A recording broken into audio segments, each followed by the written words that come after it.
A graça e a paz, meus amados queridos irmãos de Cristo, beleza? Vamos gravar mais um vídeo aí? Hoje eu vou embasar o meu vídeo com um programa aí que eu vi. Eu tava com planos de fazer os vídeos aí, mas só que não deu tempo, né, irmãos? Mas eu vou fazer um vídeo ainda da história do cristianismo, né? Eu tô querendo pegar a história do cristianismo e montar um vídeo em cima para dar mais conhecimento da história do cristianismo para algumas pessoas, porque às vezes as pessoas fazem comentário no meu vídeo e não conhece a Bíblia a fundo, não conhece a história do cristianismo, e mesmo assim eu acho que, porque as pessoas não têm interesse, né? A maioria, não estou dizendo as pessoas de geral, né?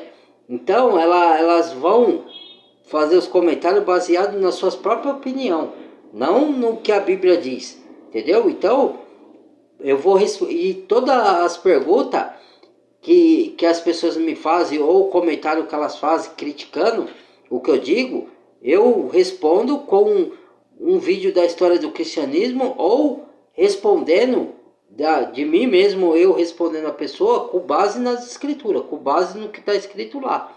Então eu dou resposta para a pessoa baseado nas escrituras sempre, não na minha própria opinião. Tá bom? Então vamos lá, vamos gravar mais um vídeo aí? Pera aí, vamos lá.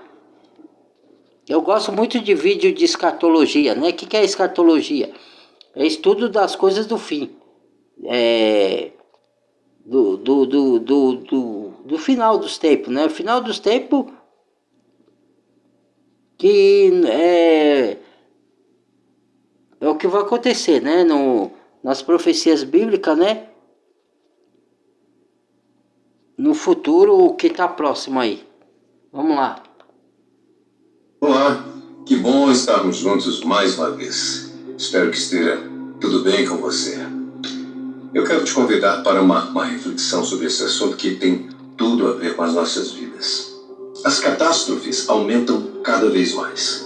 O mundo parece estar de cabeça para baixo e o ser humano cada vez pior. Os últimos acontecimentos no globo parecem indicar que algo terrível está vindo. Muitos acreditam que tudo isso aponta para o que a Bíblia avisou, o fim dos tempos. As Escrituras falaram bastante sobre isso e trouxeram profecias sobre o Apocalipse. Apesar dos fins dos tempos atrair muitos medos, o livro do Apocalipse retrata a ocasião como uma esperança para os cristãos. Para nós não devemos ter medo não, irmão. O julgamento final cristão, vai acontecer. É esperança. Além disso, da a vida do presença Senhor. da besta que emerge do mar e a besta que emerge da terra, todas subordinadas ao grande dragão. A primeira das aberrações a aparecer é aquela que emerge do mar. O apóstolo João a descreve durante o capítulo. E é uma explicação, já teve várias explicações de estudo que eu fiz, né? E eu também, estudando direto com as escrituras, fiz a minha interpretação mediante o Espírito Santo. Isso aí eu gosto muito, porque eu já estudo escatologia há alguns anos, né? Antes de eu me converter, o Espírito já estava me tocando.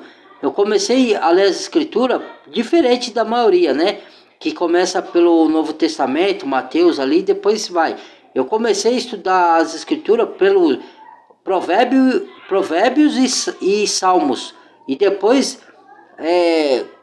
Provérbios e Salmos e depois Apocalipse, né? E aí eu me cantei pro estudo de escatologias de Apocalipse, dos tempos do fim, né?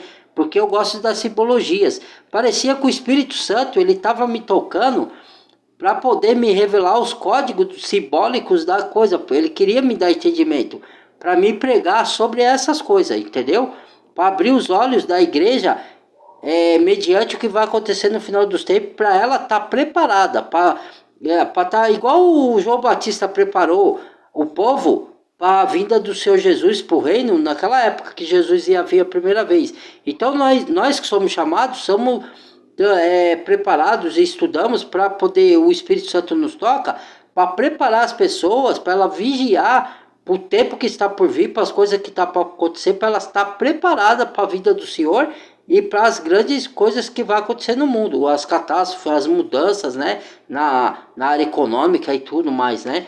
Então eu tenho uma atração por estudar essas coisas assim, que eu gosto decifrar códigos, né? Então, a escatologia me leva para me decifrar as figuras de linguagem, as parábolas, né? Então vamos lá. 13 do Apocalipse. Ele escreveu o seguinte: Vi emergir do mar uma besta que tinha 10 chifres e 7 cabeças, e sobre os chifres 10 diademas, e sobre as cabeças nomes de blasfêmia. A besta que vi era semelhante a um leopardo, com pés como de urso e boca como de leão. E deu-lhe o dragão os... Na verdade, 7 cabeças são 7 colinas. E essas 7 colinas, 7 montes, estão lá em Roma, lá na Roma, né? Então, 7 colinas, né? E que tá lá perto da falsa meretriz, né? Da meretriz, da falsa religião, falsa igreja, né? Vamos lá. E 10 chifres são poderes, né? São reinados, são pessoas vindas de umas nações que veio para se juntar para reinar, para dominar o mundo. Entendeu? Isso que significa os chifres. Falou ali, levantou uma besta com 7 cabeças, que são as 7 colinas, e 10 chifres, que são os reinados, as nações que levantam-se, né? Se juntam umas às outras. Trono e grande autoridade. Então vi uma de suas cabeças como que golpeada de morte. Mas essa ferida mortal foi curada, e toda a terra se maravilhou seguindo a besta. Isso está escrito em Apocalipse 13, de 1 a 3. Satanás, que nesse livro tem a forma de um dragão, concede a essa besta a autoridade. Ela então começa a proferir blasfêmias contra o próprio Deus e contra aqueles que habitam em seu tabernáculo. Essa autoridade é sobre todos os povos e nações do mundo. Em Apocalipse, é dito que todos aqueles que não tiverem o seu nome escrito no livro da vida do Cordeiro adorarão a besta. A besta é descrita com características de animais. Isso não é por acaso. Trata-se de uma referência à visão do profeta Daniel, descrita no capítulo 7 de seu próprio livro.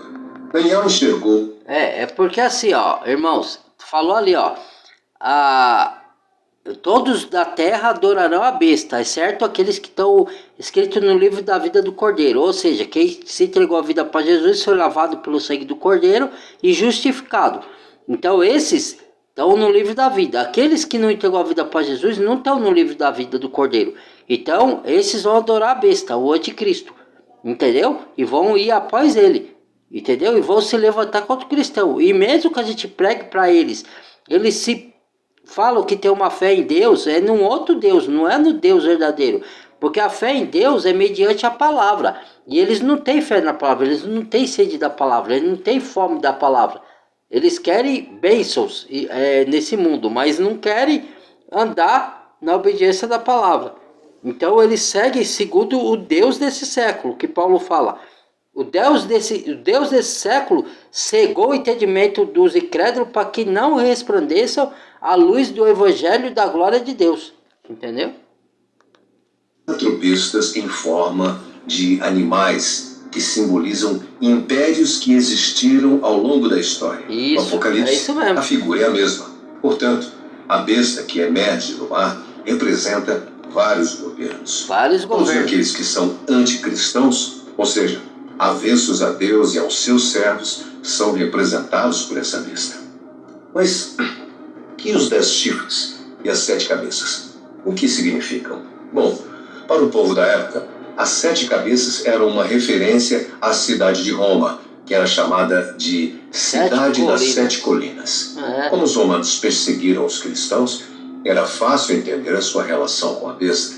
Porém, as 7 cabeças também possuem um significado mais profundo. E esses 10 chifres são reinos ao longo da história, tá? Que se levantou. Desde você veio lá de Nabucodonosor, na época do profeta Daniel, porque a estátua de lá do profeta Daniel tem uma estátua. Ela tem uma história, e os pés, e as mãos, e os dedos, cada um representa um império que se levanta, e ao longo da história. entendeu? Aí tem a parte de ferro e de barro que se mistura, entendeu?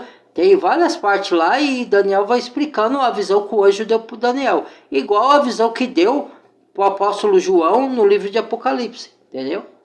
E aí os dois livros se convergem, se encaixam um com o outro.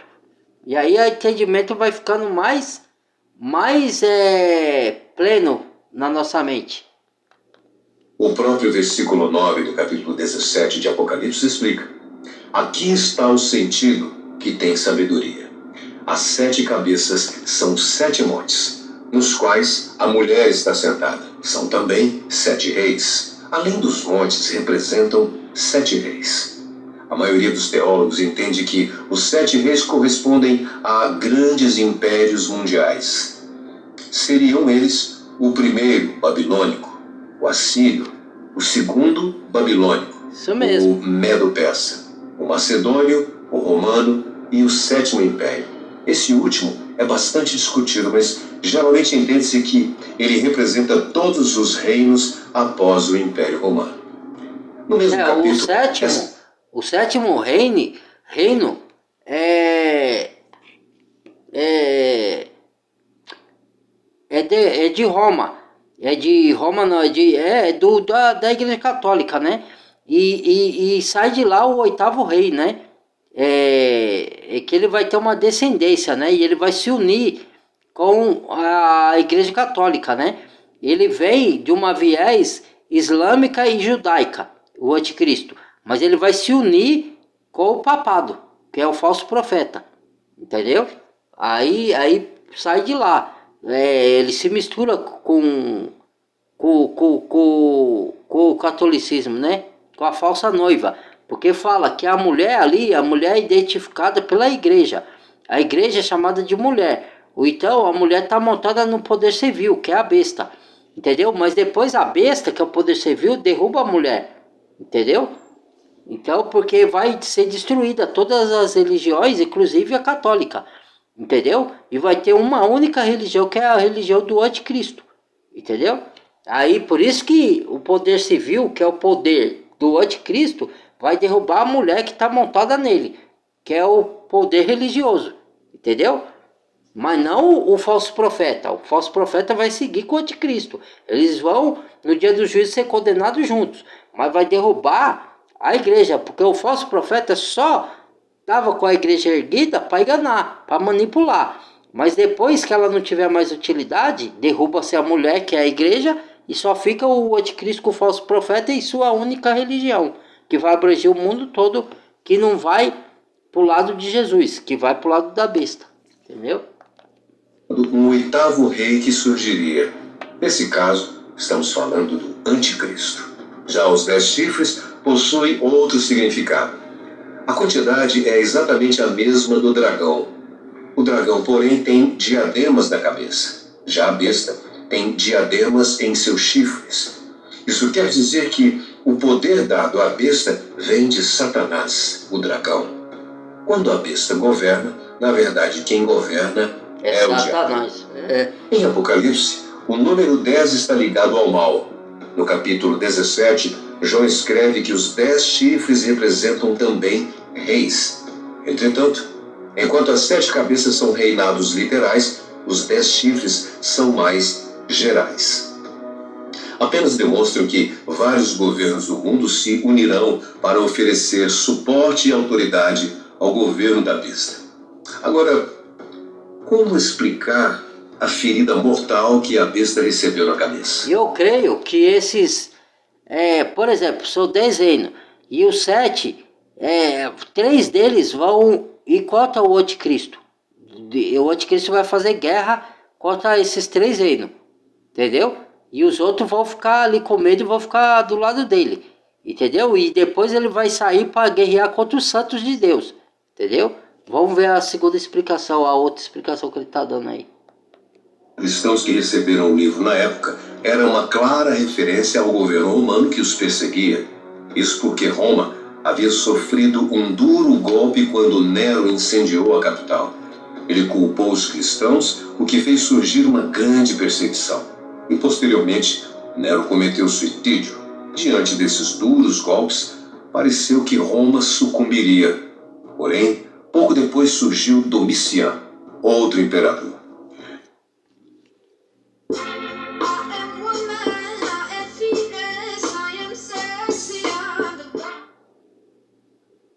Domiciano ergueu novamente Roma e iniciou uma perseguição ainda pior. Eu também creio, irmãos, que a ferida de morte que a besta sofreu foi a queda do Império Romano quando Nero caiu.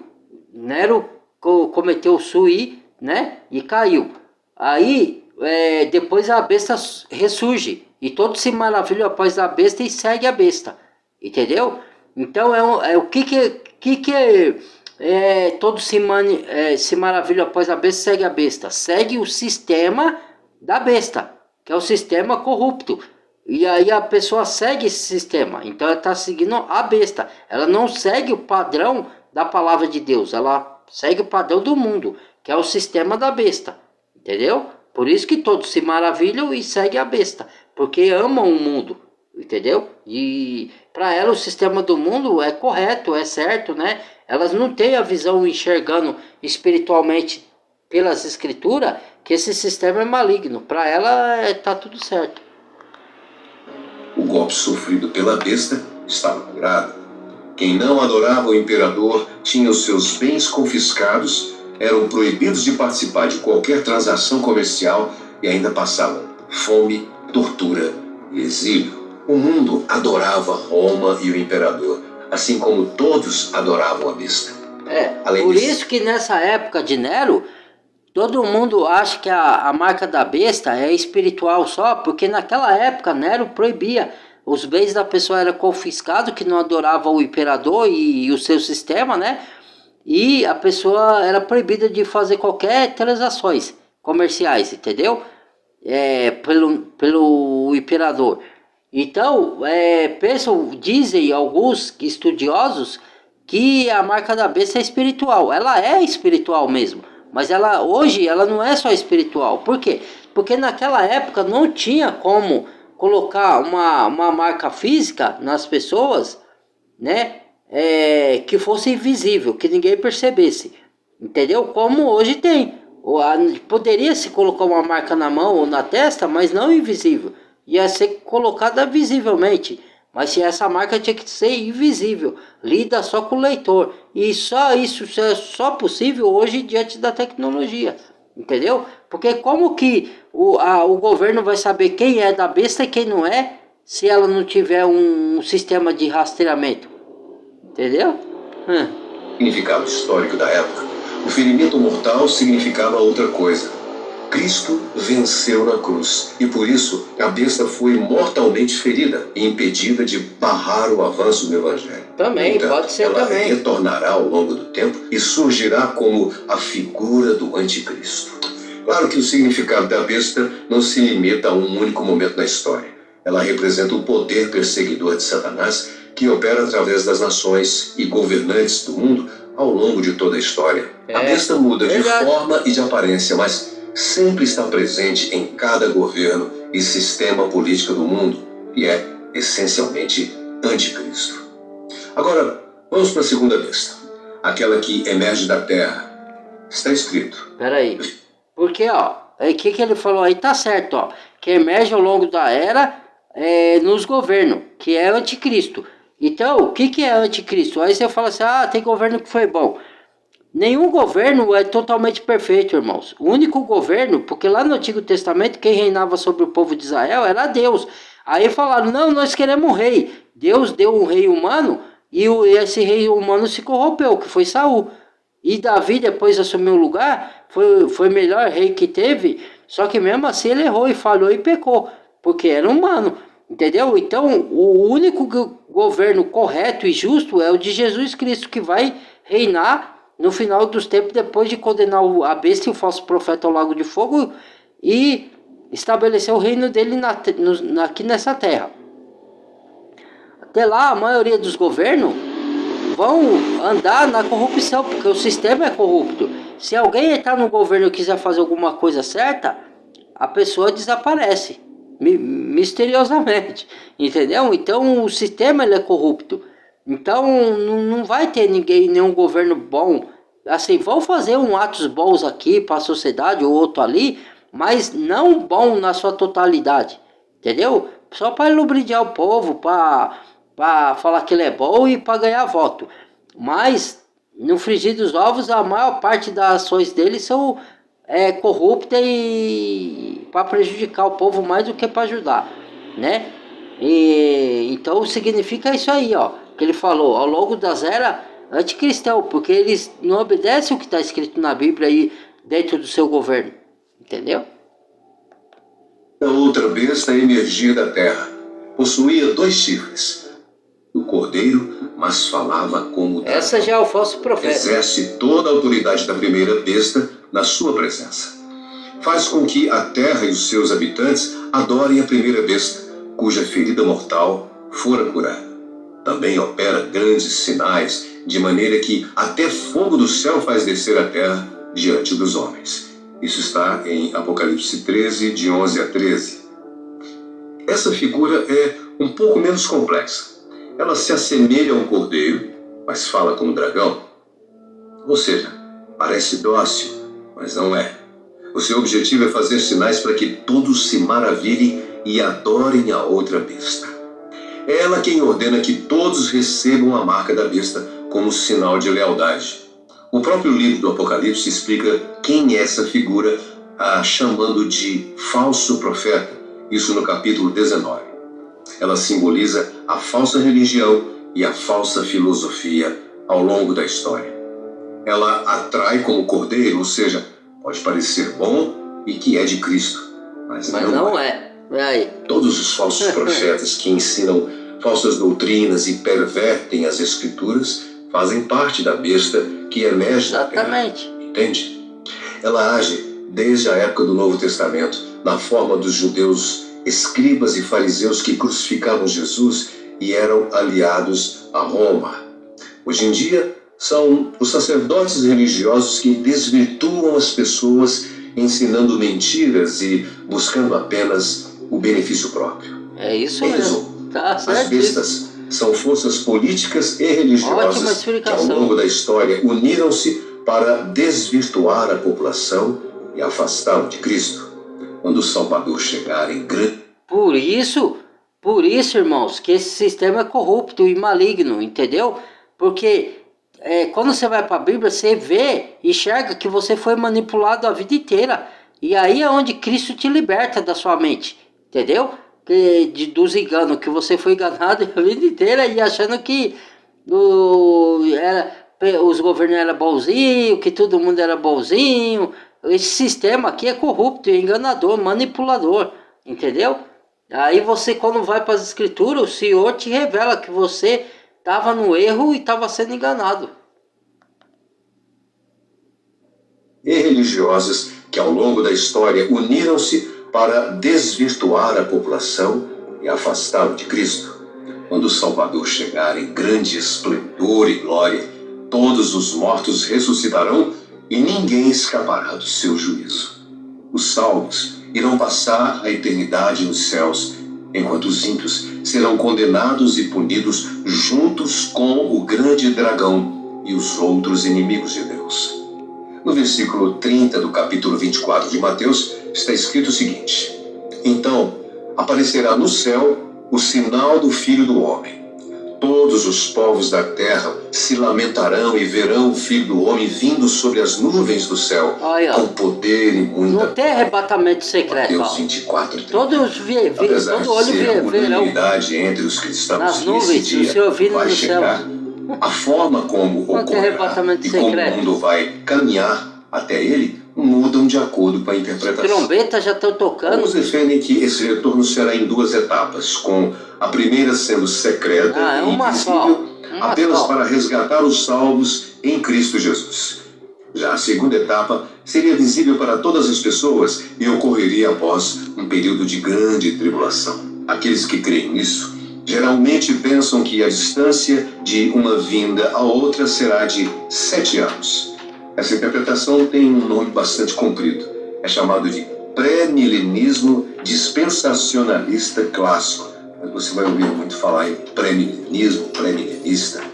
O seu surgimento é bastante recente, aparecendo na forma oficial no século XVIII. Até existiam conceitos parecidos no século IV, mas nada oficial ou bem definido. No entanto, a interpretação mais tradicional no cristianismo afirma que a segunda vinda será em apenas uma etapa, que será visível a todos. Essa interpretação é defendida pelas principais 4 linhas de interpretação da escatologia, que é o estudo do fim dos tempos. Esse modelo foi ensinado por quase 2000 anos, praticamente sem qualquer oposição, até o pré-milenismo dispensacionalista clássico surgir. Portanto, verdade, tá certinho. O mais provável é que Jesus venha num único e significativo evento, quando resgatará o seu povo e destruirá os seus inimigos. Não tem duas ainda, é uma só. Quem veio com o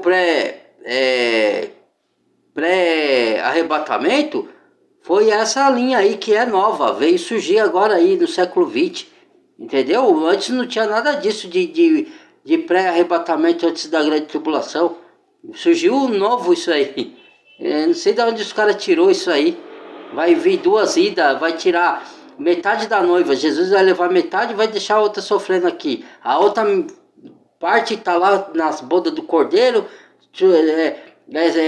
regozijando das maravilhas, e a outra está sofrendo aqui. Vai com essa. A criação dos novos céus e da nova terra. É importante entender que não há uma data estabelecida e que ninguém, a não ser o próprio Deus, sabe quando isso vai ocorrer. Ainda assim, as Escrituras informam sinais que apontam para o evento. No entanto, o livro do Apocalipse relata claramente que todos os inimigos de Deus serão facilmente derrotados com a vinda do Filho do Homem. O apóstolo Pedro afirmou que os céus serão abalados com a aparição de Jesus. Ele diz: virá, entretanto, como ladrão o dia do Senhor, no qual os céus passarão com estrepitoso estrondo e os elementos se desfarão abrasados. Também a terra e as obras que nela existem serão atingidas. Tá vendo? As obras que nela existem serão atingidas, serão destruídas, que os homens fizeram. Entendeu? Vai ser destruído tudo para Deus reiniciar tudo de novo, irmãos. Vamos lá. Pedro 3:10. A menção dos céus é muito comum nas passagens que falam sobre o assunto. No versículo 7 do primeiro capítulo está escrito o seguinte: eis que vem com as nuvens, e todo olho verá. Olha lá, todo olho verá. O traspassaram, e todas as tribos os descendentes do que se lamentarão sobre ele. Certamente. Amém.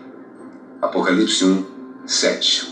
Isso significa que será glorioso, inconfundível e relevante para todas as pessoas da Terra. O principal objetivo desse versículo é mostrar a força do impacto da segunda vinda. No versículo, podemos destacar 3 partes diferentes que revelam verdades bíblicas. A primeira parte é o trecho: eis que ele vem com as nuvens. Aqui podemos perceber um forte contraponto com a primeira vinda de Jesus. Se na primeira vinda ele veio como um pequeno bebê indefeso numa humilde manjedoura, na segunda vai ser bem diferente. Ele virá com muita glória para exercer o seu juízo, glória suficiente para aparecer dentre todas as nuvens.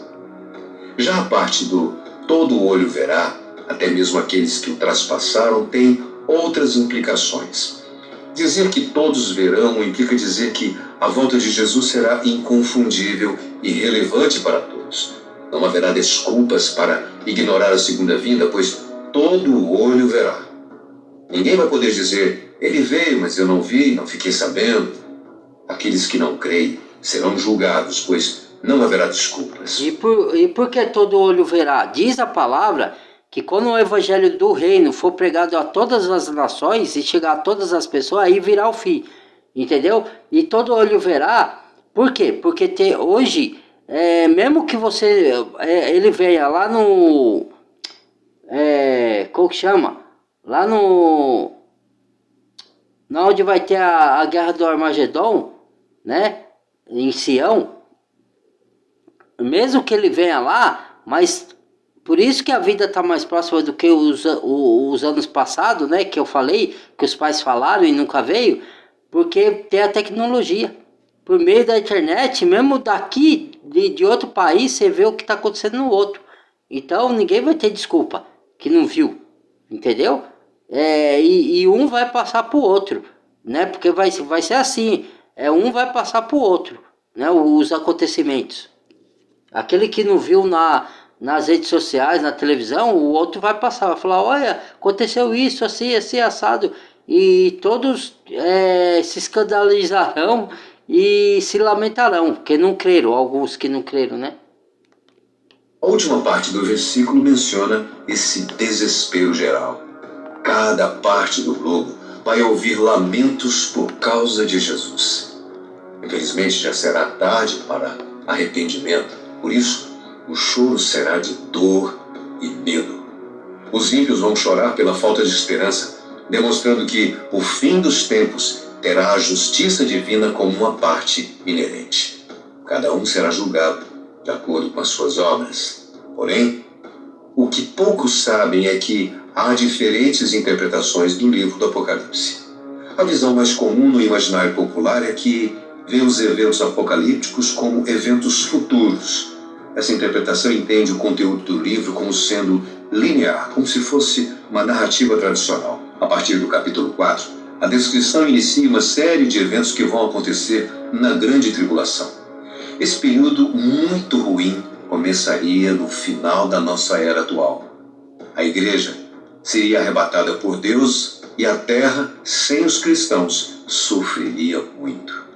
No final desse período, aconteceriam a abertura dos selos, o toque das trombetas e o derramamento das taças. Portanto, para essa visão futurista, o texto do Apocalipse é literal e não simbólico. A visão historicista discorda disso. Para ela, o livro possui um paralelismo progressivo, ou seja, tem seções paralelas que contam a mesma história, que começa na primeira vinda e termina na segunda vinda de Cristo. Ok? A mesma história contada várias vezes vai se tornando mais complexa no avançar do livro.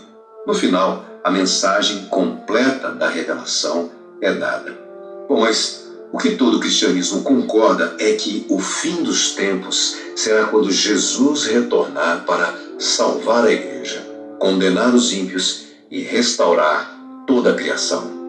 Em suma, o Apocalipse bíblico pode ser assustador para uns, mas representa esperança e glória para outros. Sem dúvida, verdade. Um evento extremamente Pra importante, mim mesmo de acordo com as representa Escrituras. esperança e glória. Para a maioria dos cristãos, esse dia está prestes a acontecer. E a melhor maneira de estar pronto para ele é manter um relacionamento diário. Mas na verdade, isso daí que ele falou, por exemplo, que alguns cristãos, Jesus vem e arrebata alguns cristãos, e sem os cristãos aqui, os ímpios vão sofrer.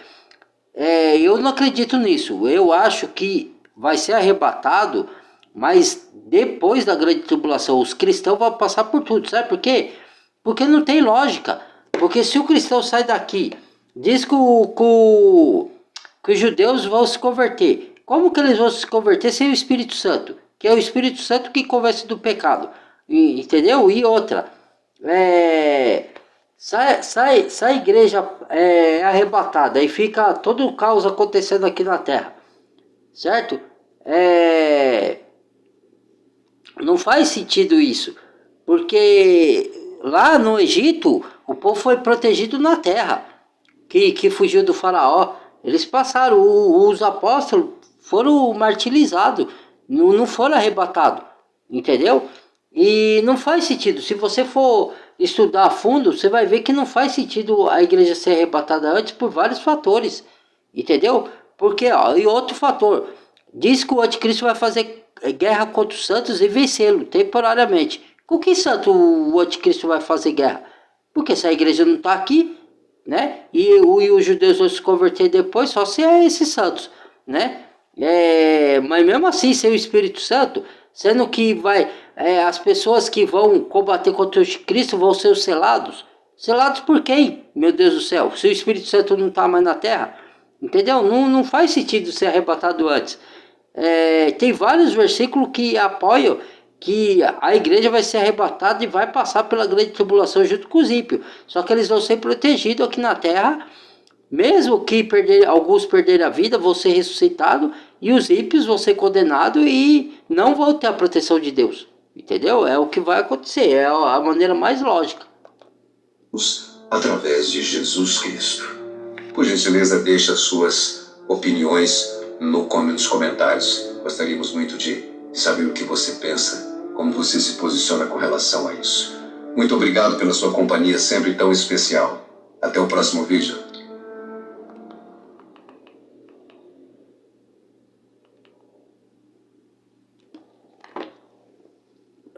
Bom, irmão, já terminamos aqui, né? Que a graça e a paz estejam com todos vocês. Espero que vocês tenham gostado e entendido. Perguntas na área de comentários. Quando eu puder, eu vejo e respondo. Quem me conhece, tem o meu contato, pode perguntar direto no meu WhatsApp. Badale o sininho de todos para receber a notificação dos próximos vídeos. Compartilhe para chegar conhecimento aos outros, tá? Para o algoritmo conhecer, e deixa o like, tá bom? Muito obrigado, Deus abençoe e até o próximo vídeo.